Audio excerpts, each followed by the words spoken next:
Good afternoon, everyone, and welcome to another great webinar hosted by HSMAI Los Angeles and HFTP Los Angeles. Today's presentation entitled California Employment Law 2020 and 2021. It's going to be a really good program for you today. A couple of housekeeping things that we ask of you. Please mute your audio. When you came into the webinar, you were muted, but if you for some reason unmute yourself, make sure you mute yourself back again after you speak. So we eliminate that background noise if there is any. And if you do have questions, you can just chat them in the general chat box. It doesn't have to be directly to Eden. And what we'll do is we'll try to address those as we go along. Prior to the webinar, we had asked the attendees as you registered to fill out a survey and ask if there was anything additional challenges or questions that you had that you'd like Philip to address today. Half of those are going to be addressed in the slide deck, and the rest of those he will address on an ad hoc basis. So if you do have other questions that are outside of those, feel free to, again, put them in the chat box, and we'll be happy to address those as Philip goes along. Philip said he is okay if he runs over to past noon today. He does have a little bit of free time, so if the webinar does run a little bit longer and you'd like to stick around and ask some more questions, Philip would be happy to do that, and we'd be happy to continue to host it. Okay. Without further ado, I'm going to introduce you now to the moderator today, Eden Sleeger. Eden, do you want to take it away? I've been selected to be a moderator because I know Phil Malton quite well and respect him highly. Phil has spoken to our groups before in the past. He is a trial lawyer who handles employment and commercial matters in Los Angeles. He works with Raines Feldman LLP as a partner there. He's an employment law counselor and has acted as an outside human resources senior executive for small and large businesses. Some of them on the Forbes list of the 100 largest privately held companies. Phil, on occasion, prosecutes criminal cases for the city of Los Angeles through the fellowship program of the prestigious Trial Advocacy Project, where he's a credentialed instructor teaching deposition tactics and questioning techniques. Phil is a Southern California super lawyer, an elite distinction given to no more than 5% of the lawyers in Southern California. So we are very pleased to have him speak to us again. He will speak today I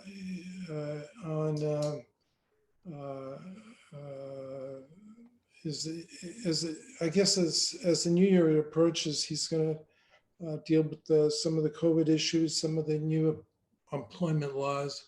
As usual, California has a host of them. Without further ado, I'd like to have Phil start. And if you have any questions during the time, please type me a message and I'll attempt to get the questions into Phil. Without further ado, we're pleased to have Phil join us today, and here you go.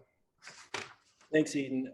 It's a highlight of my career and a real privilege every time you introduce me, so thank you.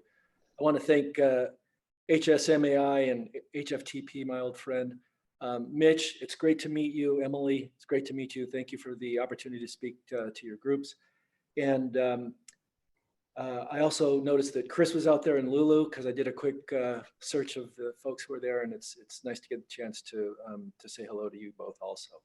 Hope to make some more new friends as we go along. And if you've got questions, as Eden said, please feel free to let him know or to circulate the questions. Sometimes as I'm speaking, I may not actually see the questions come through, but you know, it's fine for me if this is interactive. It makes it much more fun. We're good with my screen? We can see my screen well?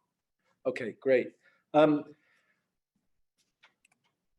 I view the folks I'm speaking with as professionals typically outside of a direct relationship with an HR organization.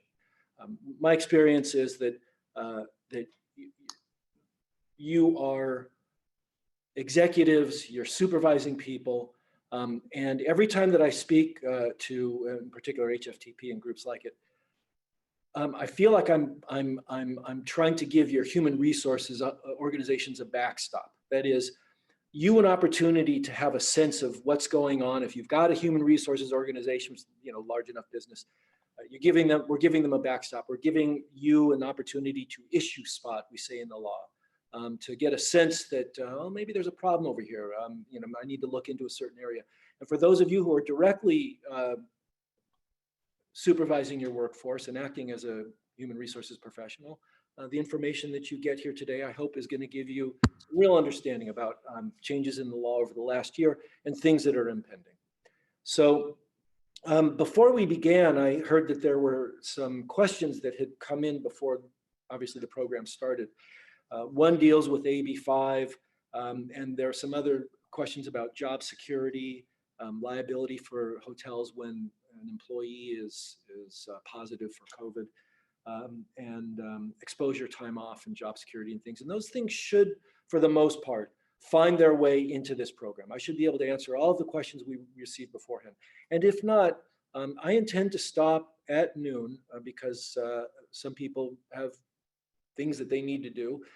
And for those of you who'd like to stick around and talk about some questions that you have or some things that we speak about, I'm fine. But if for some reason I don't get to all your questions, feel free to give me a call. Let's begin with the changes to the California Family Rights Act.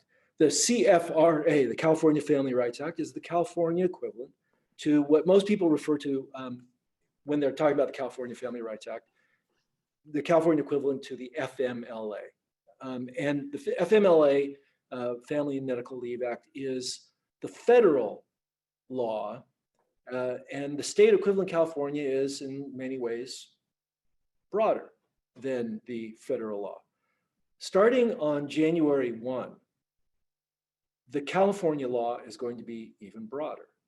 And I put together this quick table to give insight into where the changes are. In the past, for both the CFRA, the California Family Rights Act, and the FMLA, the federal statute dealing with time off, leaves of absence for medical reasons, the covered entity, the covered business, had to have 50 employees. Now, well, starting on January 1st, California will require only 5 employees to be covered under the California Family Rights Act. And so what's that mean? It means that employees in the state of California are entitled to 12 weeks of leave because of their own serious health condition or because of the health condition of a close family member. They're entitled to 12 weeks off, but the coverage is even broader. In the past, but let me step back. An employee would be entitled to the 12 weeks off because of an illness to him or herself or to a close family member if the person had worked in the previous year 1,250 hours. That's not going to change. What's happening now is that the state of California has expanded the coverage, expanded the leave, so that up to the end of the year, while an employee may receive time off to bond with a new baby, or if the employee had adopted a new child, the employee was entitled to 12 weeks off. If both parents worked for the same employer, then only one of the parents would be entitled to the time off. Now, both parents are entitled to the time off. So 2 employees working for the same business, 2 employees entitled each to 12 work weeks starting first of the year. When it comes to family care, the California Family Rights Act was covering employees, spouses, domestic partners, child, parents with serious health condition. Now it's being expanded to include grandparents, grandchildren, and siblings.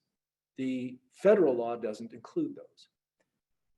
Pregnancy currently under the California Family Rights Act was not covered. There's a separate pregnancy disability statute that entitles a woman to 16 weeks of leave for 4 months of leave.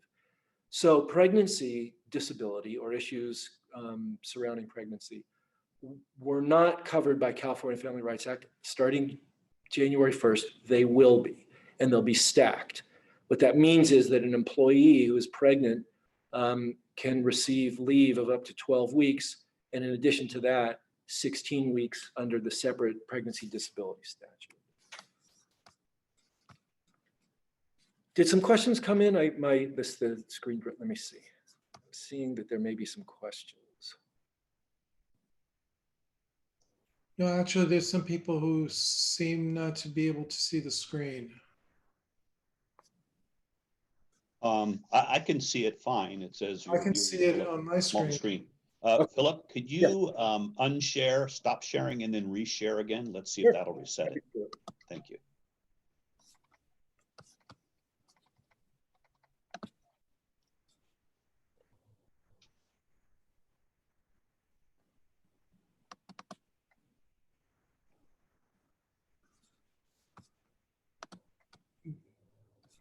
Doug, are you able to see it on your screen? Yes. Oh, okay. What about you, Chris? Is it coming in yours? Okay, great, thanks. So in some situations, the California Family Rights Act is providing coverage that is different from the FMLA. And in that situation, an employee could receive up to 24 weeks of stacked leave. So for example, if an employee were to receive, now this would only, the federal statute is not shrinking down to 5 employees. So the federal statute still applies only to businesses of 50 or more. But in situations where there is no overlap, where the two statutes are providing for different forms of leave, an employee may be able to receive as much as the 12 weeks of leave under the FMLA, and then another 12 weeks under the California Family Rights Act. So for example, an employee under California Family Rights Act would be entitled to receive leave to care for an ill grandparent or grandchild, or domestic partner. And then if the employee were to need leave for him or herself for their serious health condition, the FMLA may apply to businesses of 50 or more, and that person will be able to get leave for an additional 12 weeks of leave under the federal statute. So it's a kind of a mathematical problem now to determine where the California Family Rights Act on January 1st, applying to only 5, to businesses with 5 employees, will cover areas that are different from the FMLA. So it's a little complex, and even some lawyers were surprised to realize that there isn't fully overlapping coverage. So this is kind of a trap for the unwary, and where employees need leave and businesses are 50 or more employees starting the first of the year, professionals need to be circumspect about just whether the California Family Rights Act is providing separate leave from the FMLA. You must return the person to a same or similar position. Now, this goes back to one of the questions that we got before we began the program, which is what kind of protections, what kind of job security is there out there in the state of California for employees who have to take time off because of a COVID-related illness. And at least one area of protection is the California Family Rights Act for folks who would qualify, that being 1,250 hours over the last work year, 1,250 hours of work over the last work year. Those employees would be covered under the California Family Rights Act. And if they were not to receive their position when they came back, then the employee would be entitled to a whole swarm of penalties, attorney's fees, front pay for the loss of income going forward in time, and back pay for the loss of income that has occurred up to the date they filed the lawsuit, emotional distress damages. So at least with regard to the California Family Rights Act, there is job security, and there are consequences for businesses that don't permit employees to come back from leave. So you've got to, as an employer, hold the position open, or return the person to a same or very, very similar position. Philip, this is for all the way down to 5 employees starting January 1, correct? January 1.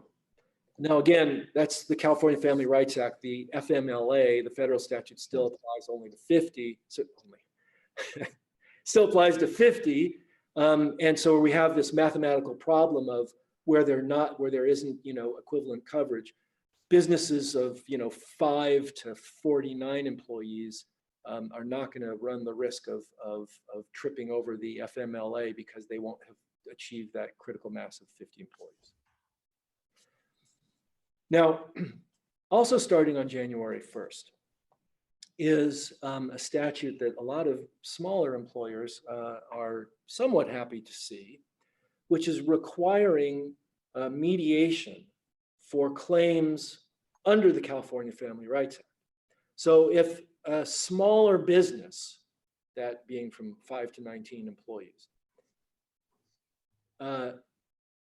is accused of, charged with not having returned an employee to his or her position after they took leave under the CFRA, or if the business is accused of having retaliated against the employee because that person took the leave, then the employee can file a complaint with the state organization, the Department of Fair Employment and Housing, and get what's called a right to sue letter. So for those of you who've not experienced this before, California has this administrative process, just like the federal government does under the EEOC. So the California Department of Fair Employment and Housing is doing the same work as the EEOC does federally.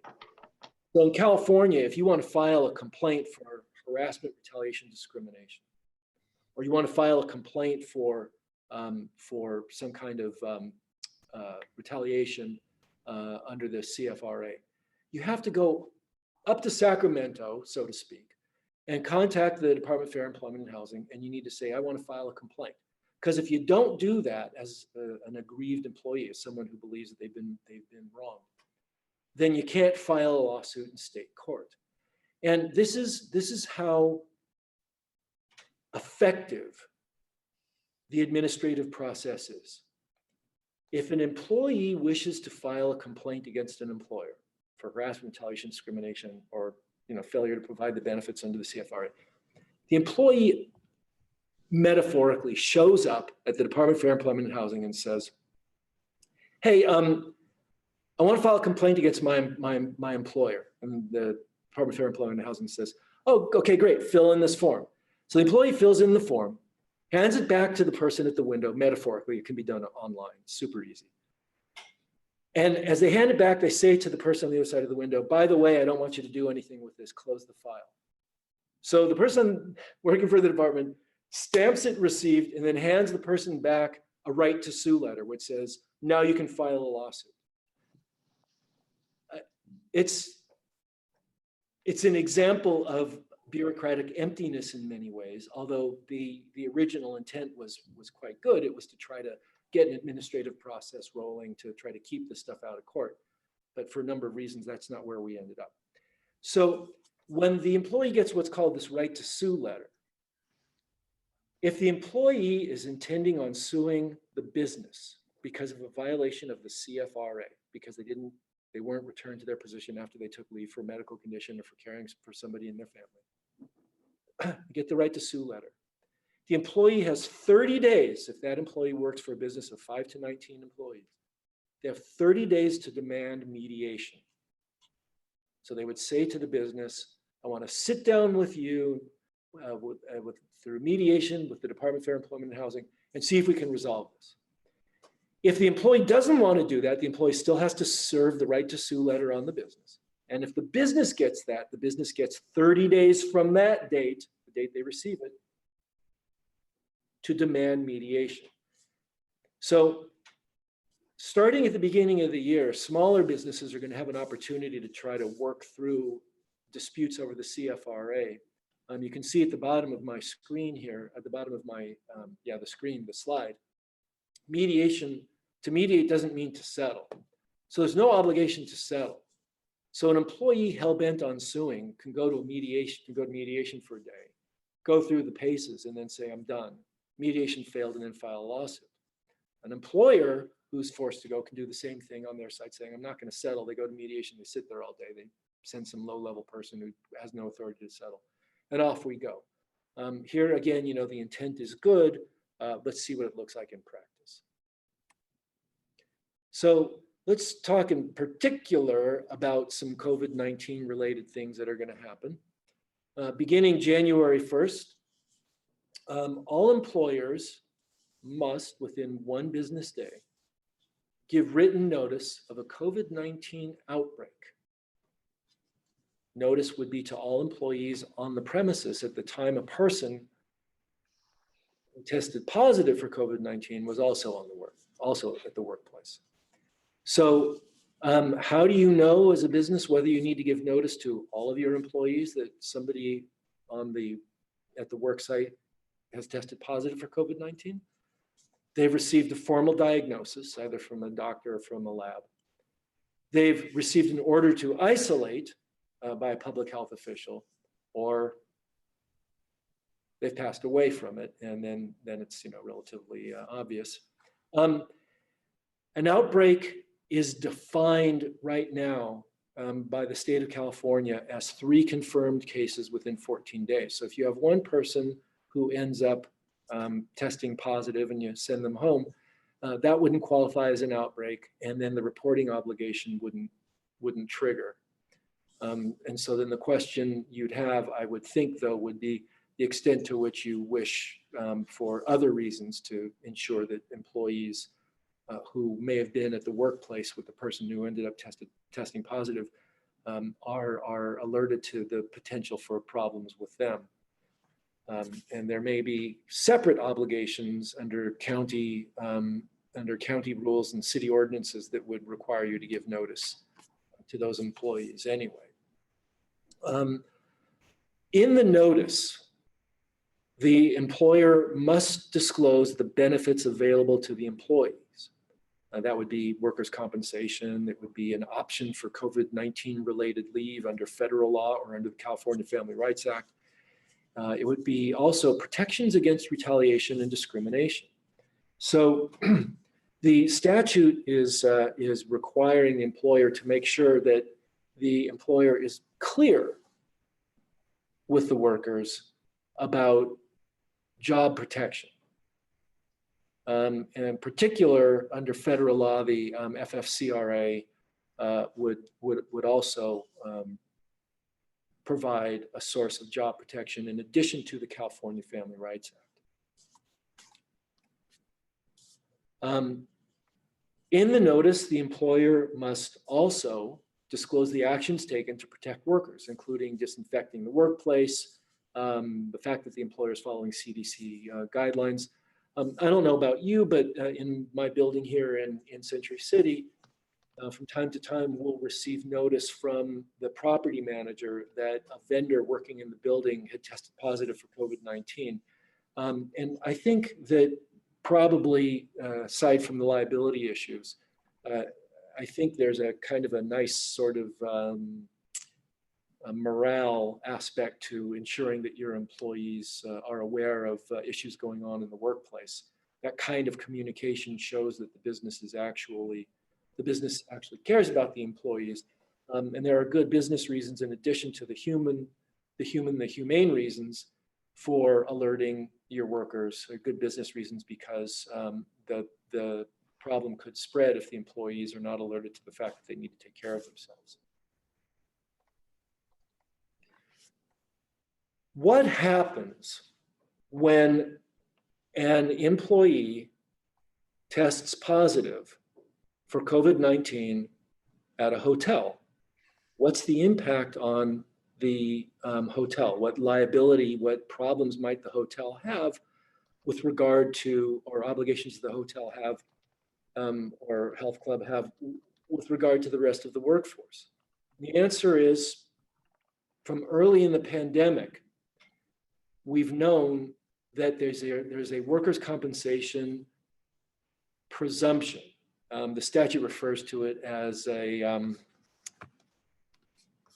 disputable presumption that an employee who tests positive for COVID-19 or becomes ill from COVID-19, it's a presumption that the employee got it at work. If the employee tests positive during an outbreak at the employee's specific place of employment, and the employer has 5 or more employees working for the business. So now remember the outbreak that we referred to in the previous statute that begins on January 1st. The outbreak is 3 confirmed cases in 14 days. The outbreak in the workers' compensation realm, which by the way, to underscore, this applies now.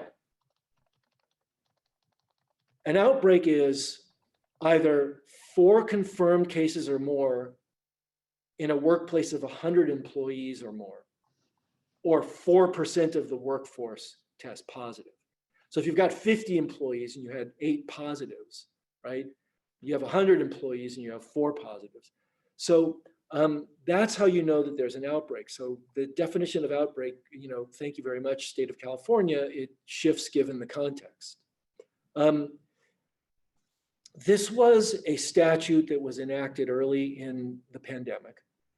The presumption that people got COVID-19 from work. And it was recently extended, I think within about the last month or 6 weeks, the statute extended this. And so it's now in place.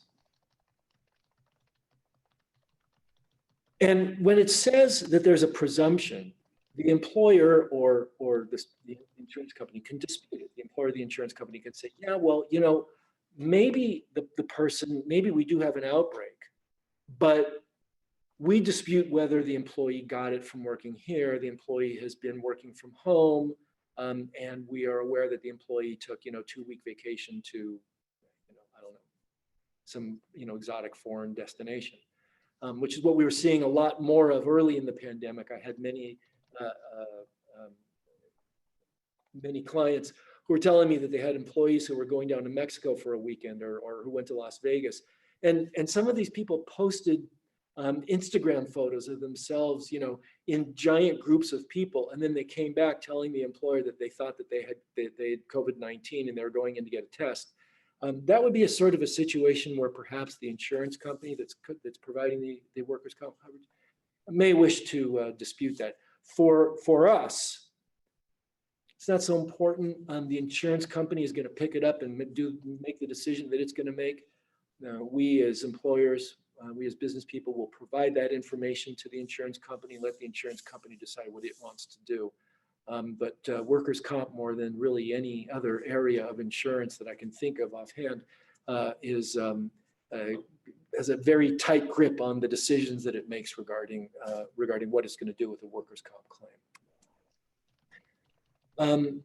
There was a question also, if I remember correctly, about the kind of testing that an employer can do, a question that we had before we began the program about the kind of testing an employer can do as employees return to work. And under the EEOC guidance, the Equal Opportunity Employment Commission, there's a distinction between a test that is searching for the virus, and I'm not going to quite say this right because I'm not exactly clear about the science of the two. But we know that there are 2 kinds of tests. One, I would imagine, is that one that they, with the Q-tip, where they take a sample, versus a blood test. These 2 different tests, I think, are testing for 2 different things. So one test is looking for the presence of an active virus. The other test, the blood test, is testing for antibodies. And under the EEOC's rules, under its regulations, an employer can ask questions of an employee. An employer can test an employee. An employer can do both of these things before the employee returns to work. But an employer cannot do an antibody test. So let me walk through this quickly and explain why the difference. So you've got an employee who's returning to work. And the EEOC says if there's a business necessity and the test is job related, then the business can go ahead and ask questions. If you've been exposed, if you got a temperature, let me use the temperature gun.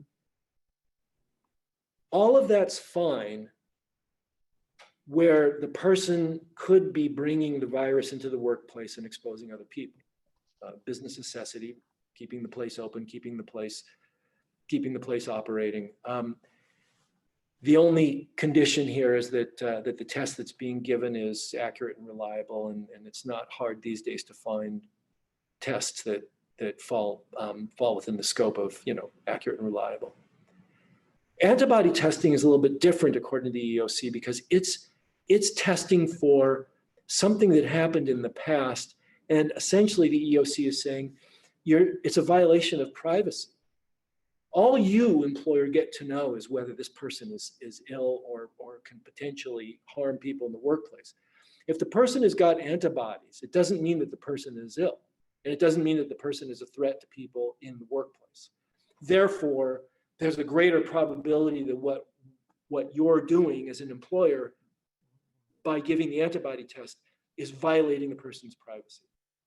I don't know enough about the science to be able to say that the antibody test is not giving any information about the person's physical condition. It may very well be that the antibodies only appear after the person has resolved the illness. I don't know, but that's the rule.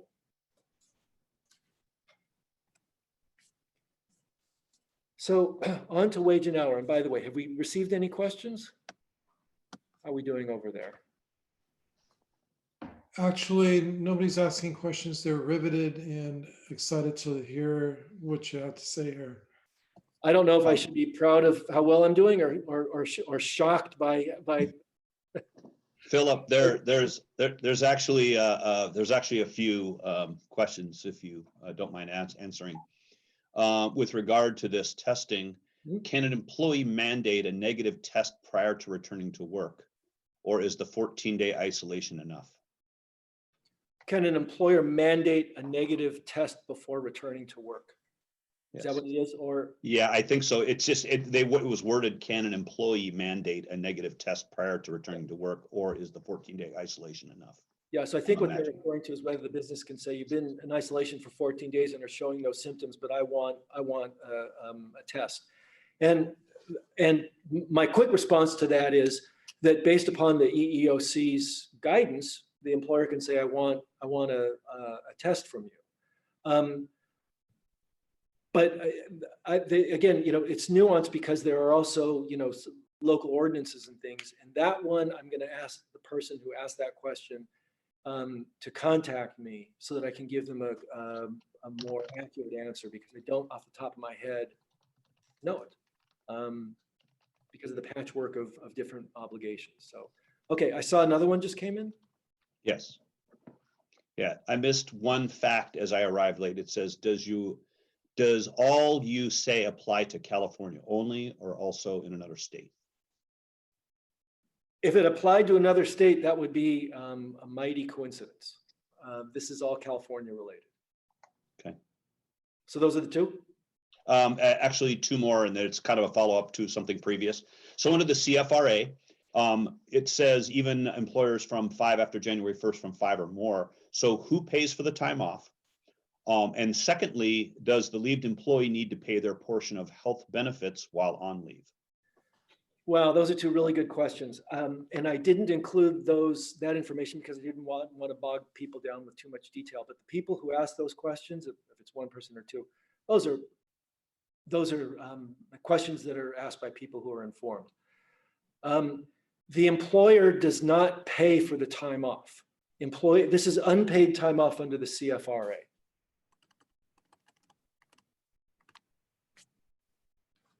Unpaid. Now, there may be an obligation to pay under the sick leave statutes or the local sick leave ordinances, or under the federal the Federal CARES Act. There may be an obligation for the employee to receive some federal paid sick leave. But under the California Family Rights Act, person gets unpaid time off, and the business is obligated to continue paying its portion of the employee's insurance premiums, which means that the employee needs to continue paying the employee's portion of the premiums. And this is where a lot of businesses trip over it, because they forget to ask the employee to continue paying their premiums. And you run into a problem of letting one employee slide. I represented one hotel that had a particularly clumsy, it's a rather large hotel, but had a particularly clumsy way of monitoring employees' time off on California Family Rights Act. And it forgot to ask its employees to pay their portion of their insurance premiums. And so what happened was when they realized that they could do that, they got new HR, they had a turnover. They created for themselves the possibility of a claim of discrimination, that they were treating people differently.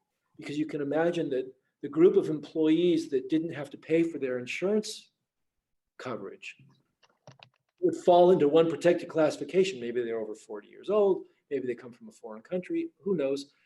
But the people who were asked to pay their insurance premiums, they may have come from a different foreign country, or they may have been over 40 years old, or they may have had a different, gender identity or something. And so those people would be able to make a claim that the business is treating people in different classifications differently. Now, I don't want to get buried in that example because there are a lot of ways to defend it and things that you need to do.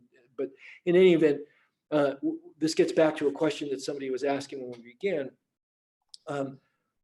The business needs to make sure that it is treating everybody the same, that there needs to be consistency among how it enforces its policies.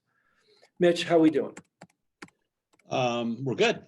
We're good. That's clear. The board is cleared for now. Okay. Let's talk about working from home. There have been thousands of these Zoom meetings done across the country. Frankly, hundreds of them by me. I've been involved in these things across the country. When the pandemic began, the big area was to talk about what businesses should do to ensure that its workforce is productive from home, and the business is protecting itself from its workforce from home in situations in which the business might trip over something. So let's find the things that the business might trip over. And it's given way, people like to refer to the term the new normal. And frankly, my opinion is that we're not in a new normal, we're returning to the old normal. We're just returning to it with different technology. And at the core of all of these different programs across the country, at the core are really just a few things that you need to focus on, the big things that you need to focus on when supervising your employees who are working from a remote location. And they all have to do with policies. And the policies all need to be enforced equally.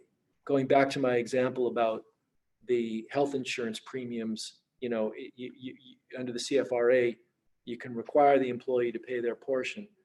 If you're not going to have them pay their portion, then don't have anybody pay their portion. But if you're going to have them pay their portion, then make sure that you're monitoring it. And when you're having people work from home, make sure your policies are enforced across the board. So you need clear policies. The policies need to apply to the laws in the state of California. The policies need to say that the employee needs to track the hours worked. Now, you can have the technology, right, that's going to show when your employee is in the computer, when there are keystrokes on the computer. So you're already, there's no right of privacy that an employee has in the computer that they receive from you. If they're working on their own computer, you may have a different issue. But so one of the things that you'll want is to make sure that everybody knows there's no privacy right in their technology and the technology they receive from you. And you can track their hours on the computers, or you can have them track their hours themselves. So they just fill in a sheet. But you got to get that sheet back. And when you get that sheet back, you got to look at it. You got to see what's in it. You got to make sure that the employees are not skipping their meal and rest breaks if they're non-exempt, if they're employees that are not on salary. So employees are working hourly. If they're missing the timing on their meal and rest breaks, it should be reflected in their timesheet. The timesheet should log out for their meal break and log in when they're done. If the employee, so let me put that aside. So the tracking is absolutely important. There needs to be a policy regarding the meal and rest breaks, so that if the employee has to work through a rest break that they wanted to take, the policy has got to say that you've got to let us know. If you work through your rest break and you don't tell us, there's nothing that we can do for you. You've got to let us know. So make sure that you've got very clear policies that the employees sign off on that says, I know I need to track my hours. I know I need to take my meal breaks. I know the rules on taking my meal breaks. I know I need to take my rest break. If I want to take my rest break, I also know that I can let it go if I want to. And I know the rules regarding when I take my rest breaks. And then the last one would be ensuring that the employees are receiving expense reimbursement. So most employees who are working from home are using their home internet system. And so employers are obligated to pay the pro rata share of the cost of the internet service. If an employee is using their cell phone, the business is obligated to pay a pro rata share of the use of the cell phone. So there are multiple different ways in which an employer can trip over the obligation of expense reimbursement.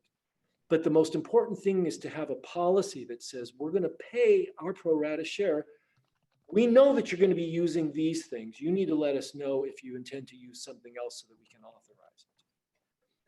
The policies need to be enforced in a non-discriminatory way. You need to make sure that if, for example, somebody is working overtime without authority, because when you get their hours worked, you see they're working overtime, and you say to the employee, you're not allowed to work overtime unless you receive authority first. If one group of employees is reprimanded for working overtime and another group of employees is not, you would need to have a legitimate non-discriminatory reason for why there's a difference in how you're treating the two different groups of employees. There are folks who are working from different jurisdictions right now who are working for California-based businesses. Now, those people are doing the work of a business in California, but it gets mighty complicated, but it's something that you need to be aware of. If a person is working in a foreign jurisdiction, a person is working in Arizona for a business that is located in California and in Arizona. If the person in Arizona starts doing more work for the business in California, you may have a jurisdictional issue, which means that you may need to start complying with the rules in the state of California. So for those of you who have employees doing work for you in California that are located somewhere outside of the state of California, this is a good opportunity to think about whether those people are being paid in accordance with the rules of the state of California or are being paid in accordance with the rules of another jurisdiction. And we would need to have a look at that and to decide whether the foreign jurisdiction applies or California applies. Hey, Philip, there's a couple of questions. The first one is, does time tracking of hours, meals, and rest apply to management or exempt employees? That feels like a plant question. Because that's such a good one, and it's so super complicated. Wait, how many questions did we get, Mitch? We've got two. Okay, give me the second one. Second one is working from home. Would anything you said change if the employee was optionally working from home instead of being mandated to work from home? Second question, no. Second question is a good one. But no, it's the same. Now, first question, which is an outstanding and incredibly complicated question. The first question, if somebody is a salaried employee, which the technical term is, exempt from overtime, they're not entitled to receive overtime pay. If they're a salaried employee, tell me if I got this right, Mitch, versus somebody who's working hourly, does a salaried employee have to track their time and their meal and rest breaks? Is that what the question is? Yes. Does tracking of hours, meals, and rest apply to management or exempt employees? Okay, Yes. so it's interesting. So we can dive down a very deep legal hole. So let me try to keep this super clear without it being superficial. Super clear is still respecting the nuances.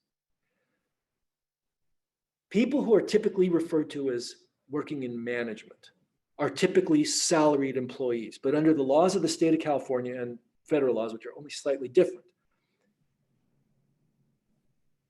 whether somebody is entitled to receive a salary versus to be paid hourly is determined based on certain tests. It's not based on what the worker wants, and it's not based on what the business wishes. It's based on what the law permits. So, for example, I, as a lawyer, folks out there who are CPAs, folks, doctors, professionals, those people would have a separate exemption. That exemption says that under professional exemption, if you have a certain kind of license, you can be deemed exempt from overtime and you need not take meal and rest breaks, and you get paid no overtime. So we professionals have the privilege of working through our lunch breaks without getting any additional pay. We have the privilege of working weekends. We have the privilege of working 12, 15, 20-hour days. Sometimes in the case of lawyers, particularly when we're in trial, it may be that you're working very, very long days and they tend to blend together. So there are other exemptions, for example, the executive exemption, and that's one where you are responsible for a certain department or area of the business. You create the policies of that business in that area. You are responsible in some measure for hiring and firing. And you're spending more than 50% of your time supervising 2 or more employees. That's basically a test for the executive exemption. If that applies, then the person who's working from home doesn't get meal and rest breaks. They work through them. They're not tracked, and they don't get overtime. They can work as many hours as they need to. It's not tracked. So it's a complicated area. And by the way, one in which businesses are constantly still having problems. And there are enormous lawsuits over this stuff. If you don't have a class action for misclassifying a group of, managers at a McDonald's who are spending most of their time actually serving customers and helping prepare meals, even though they from time to time tell people what to do, those people would not be exempt from overtime. And if you had a whole classification of these people, you could have a class action. If you don't have a class action for misclassification, you could have a single plaintiff case, one person bringing an action saying, I have been misclassified. I didn't get my meal and rest breaks. I didn't get my overtime. They are exceedingly expensive cases. They're expensive to defend, and it's unbelievably expensive to settle. The penalties that accrue in those matters, they come quickly and swiftly. So that long-winded answer is a way of saying, please, it's a great question. Be circumspect regarding the folks that you have on salary. Perform what we call audits. Call me, call your lawyer, or double check with your HR department. Make sure that these people are actually correctly classified. Okay. Well, there's one more question. One quick question, another one. Okay, if you're a salaried employee living in California, but the company's located in a different state, what state laws apply to that California employee? If the person is living in California and actually doing work for a company outside of California. So if everything they're doing is facing outside of California, it may very well be that well, if they're living in California, they're subject to California law. So my quick answer to that would be that if the person is living in the state, they still very well may be, the business still very well may be required to follow the laws of the state of California. And this is what we're referring to in a previous slide where we were saying we need to determine the jurisdiction. It's an exceedingly complicated analysis there too. But my quick answer, subject to spending a little bit more time looking into it, is that I believe that the employee would be protected under the laws of the state. Whoever asked that question, feel free to reach out to me. I'm going to need to spend a minute or two to make sure that I can support that. Whoops, I can support that with the proper case that I have in mind. What else? There are no more questions at the moment. We are right about noon, coming up in about 2 minutes. But if you want to continue, I'm sure there are a number of people who would be interested. Well, so should I wrap up, or should I go on for till noon? You can go on. We actually have 6 minutes. Yeah, we've actually got a few more minutes, so go ahead. Okay.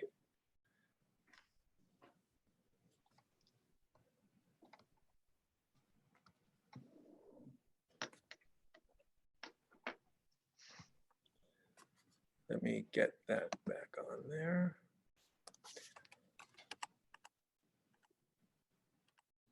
Okay, so very quickly, a little bit about wage and hour issues.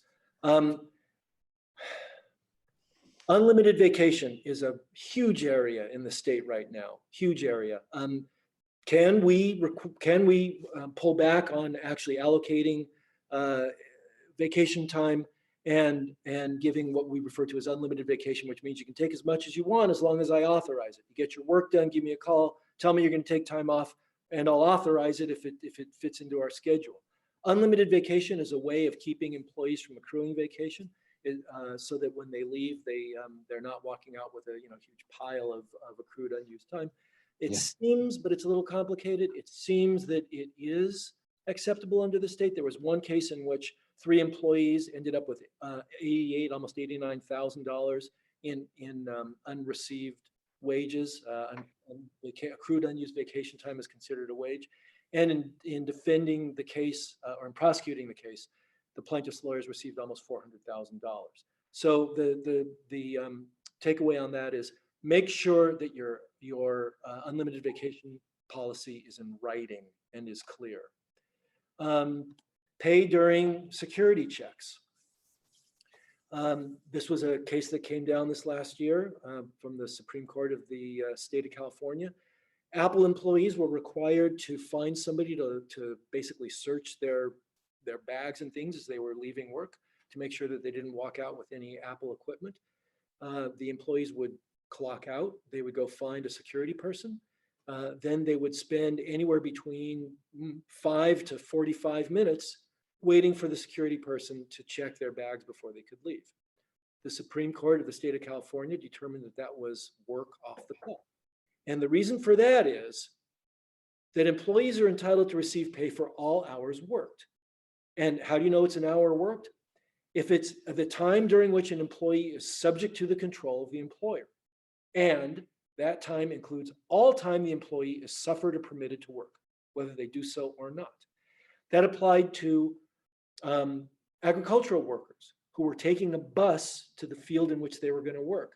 When the employer provided the bus, picked up the employees, to drive an hour, that hour was compensated time because it was time during which the employer had control of the employees. Now, I know that there are arguments against it.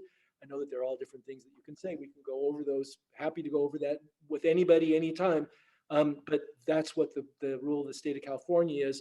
Time during which the employee is subject to control, and it is time that the employee is suffered or permitted to work. So what does the Apple case tell us about commuting time pay?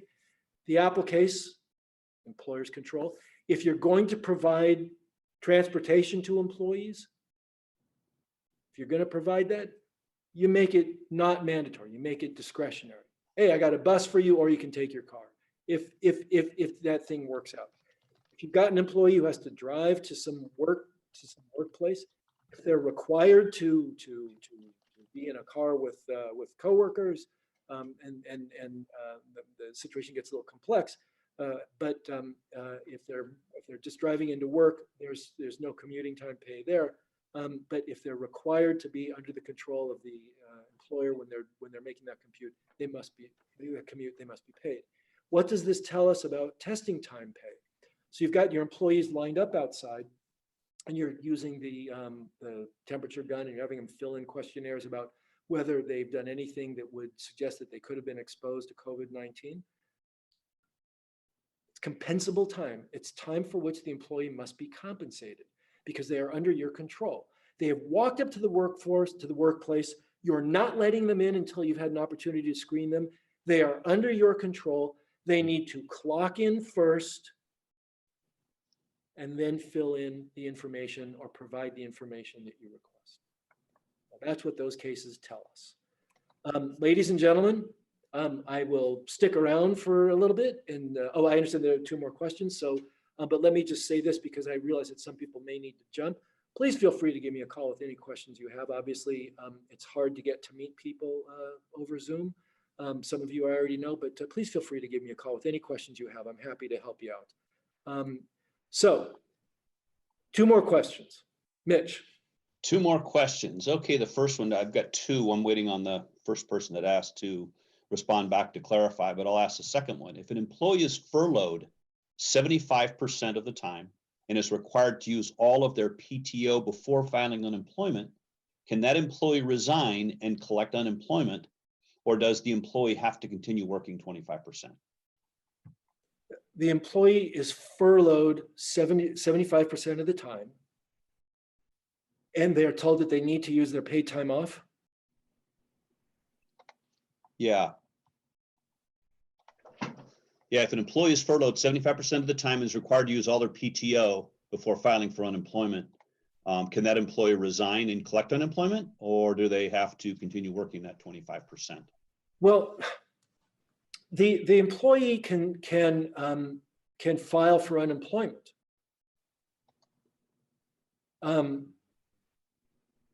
By the way, I can share my presentation via email. So if you just send me an email, I'll shoot it over to you. The employee can file for unemployment because there's been a change in circumstances. So they're receiving they're receiving 75% less pay. So on that basis, they can file for unemployment anyway and continue working the extra 25%. Whether the person can actually can resign and say now I'm going to go get unemployment, I would think that would be a dangerous move as long as the employer was still providing some time. That's another one that I think is a little nuanced and would like to look into. But my quick advice on that is, if the employer is providing time and you resign, it seems to me you might be walking away from paid work. Okay. Could you, someone ask if they could actually put that cover slide up with your contact details? Oh, please. So would you mind? Okay. And then I've got clarification on this first question that I wanted to ask. So if you're a salaried exempt employee in California as an inside salesperson, is a commission payout required?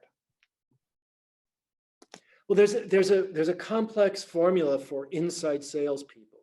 And it has to do with it. Boy, it's been a while since I've looked at that, but it has to do with the employee receives, inside salesperson would receive the equivalent of, what is it? 50% has to be, I can't remember the formula. There has to be a minimum wage pay, and then 50%. I don't remember. It's been many years since I looked at that.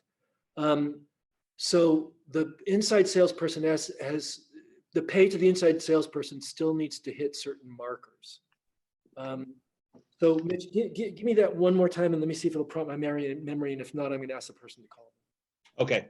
If let's see, if you're a salaried exempt employee in California as an inside salesperson, is a commission payout required?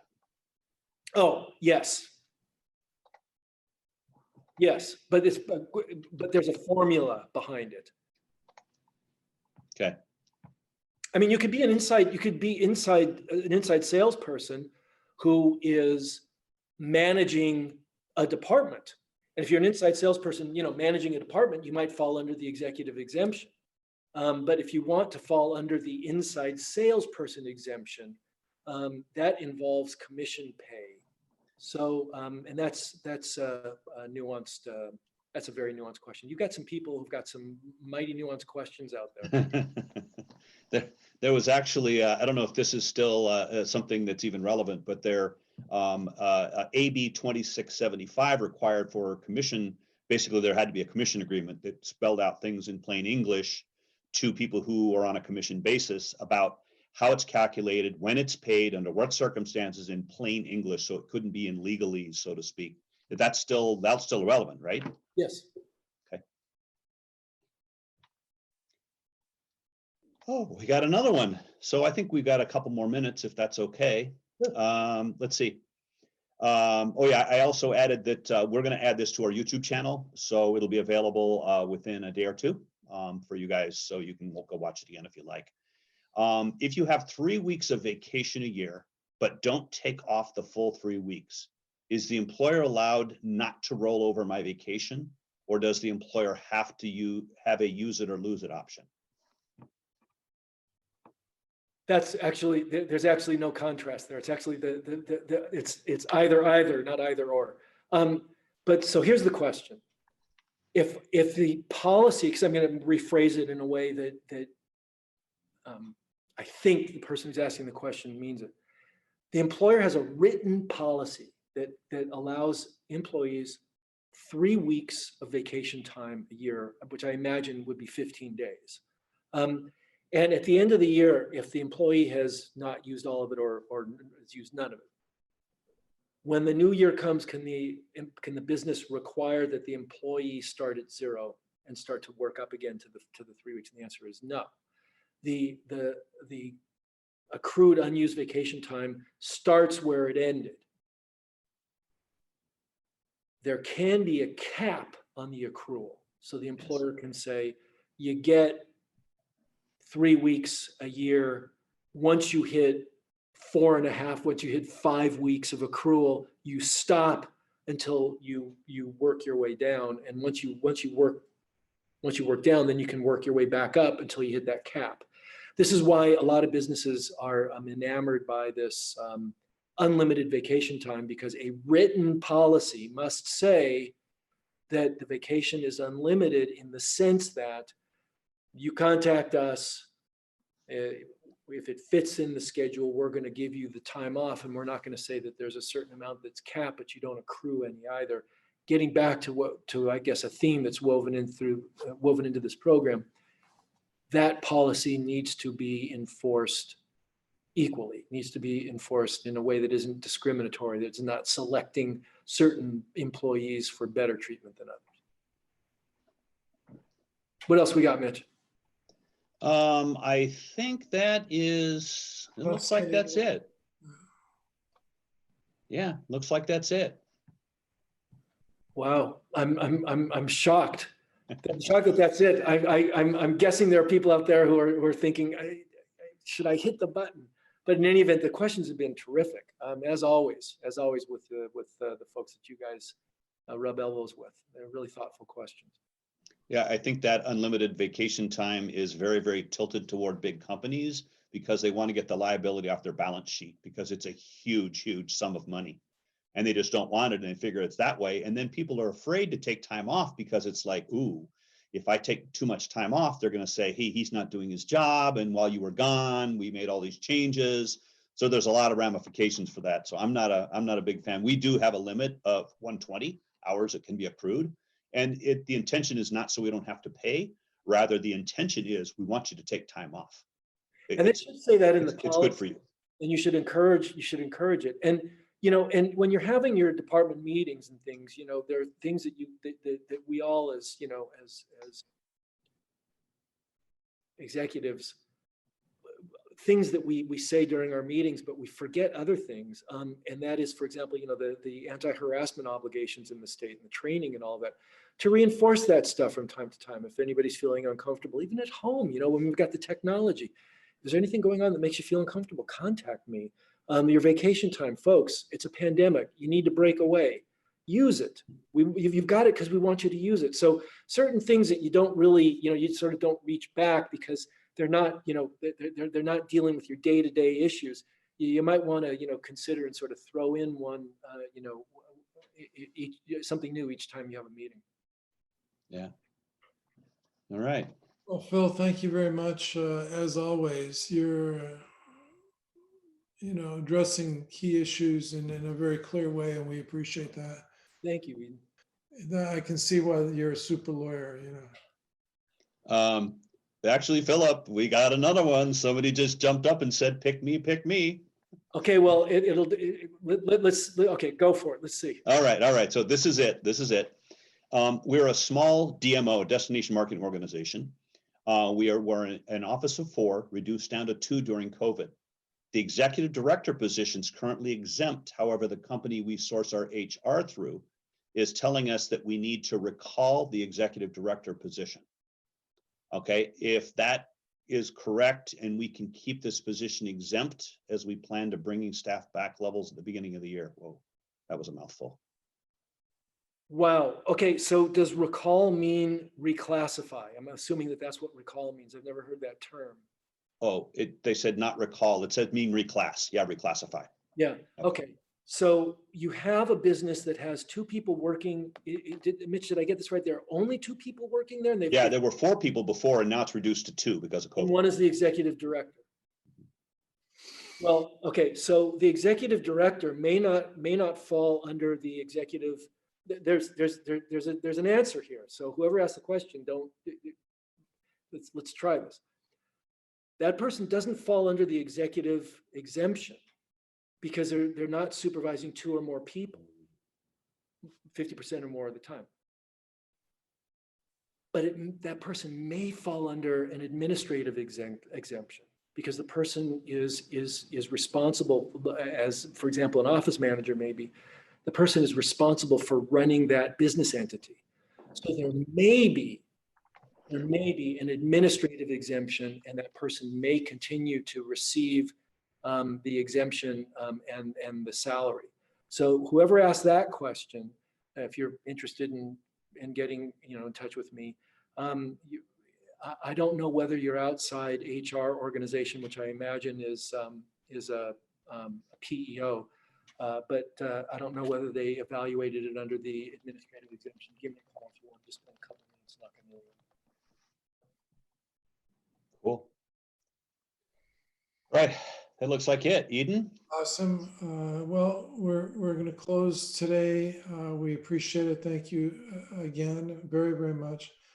Hope you have if we don't speak to you before, have a great Thanksgiving. It's coming right up here, and close to the holidays, and hopefully a much better night to 2021. Thank you. It's been great to see you, and I look forward to seeing you guys next year, and when everybody is liberated and healthy and happy. We certainly hope so. Thanks everybody for attending today.